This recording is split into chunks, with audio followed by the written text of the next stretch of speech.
Mr. Speaker. I rise to just make a few comments and begin first by appreciating and congratulating the County Assembly of Kirinyaga as well as the people of Kirinyaga.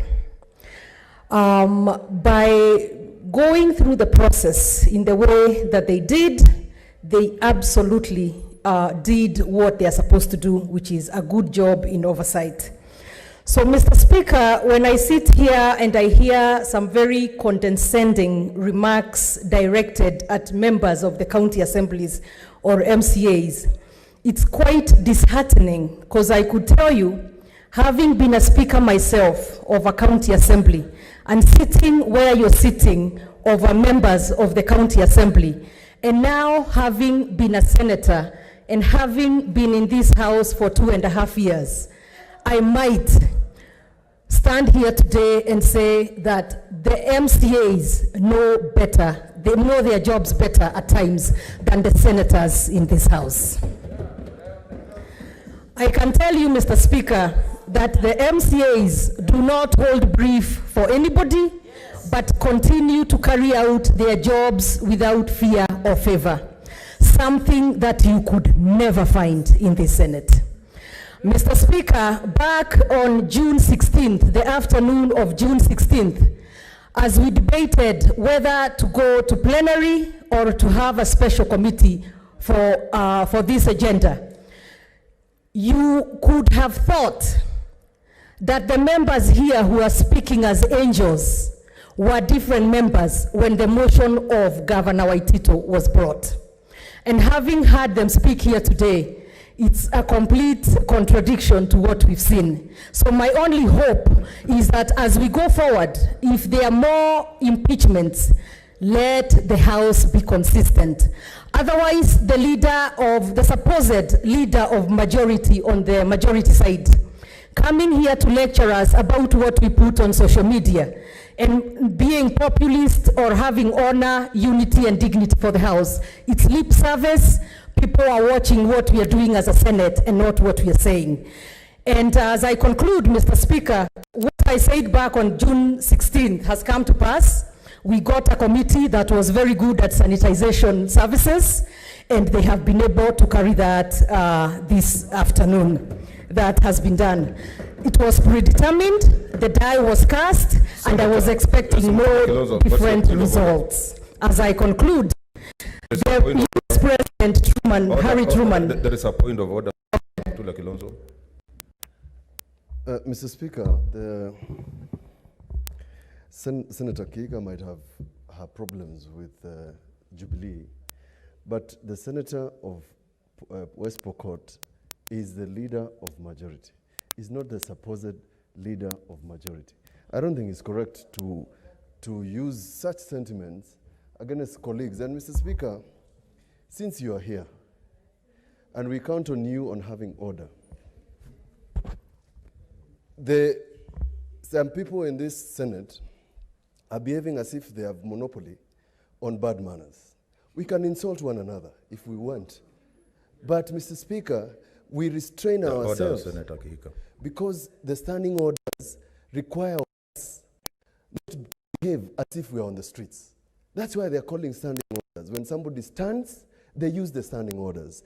I think Senator Kiiga should withdraw that statement about the majority leader, Mr. Speaker. And please, Mr. Speaker, these good people who sit here were your erstwhile friends.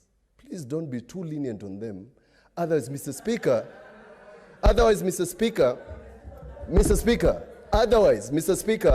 we are also going to misbehave in this House so that, Mr. Speaker, then we force you to enforce the law in this House. Thank you. Okay, honorable senators, order. I treat you as honorable members. I want to expect that we conduct ourselves because the whole world is watching. Let us respect each other. Don't push me to, take action that I would not want to take. But remember, what you say against your own brother or sister or against another senator will also be said against you. Susan, complete, please.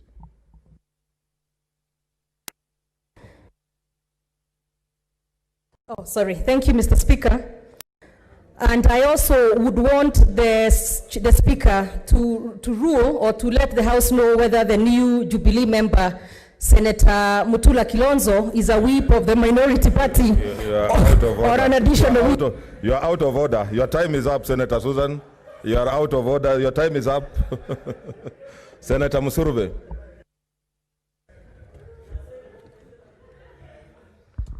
Honorable Speaker, thank you for giving me this opportunity to also comment.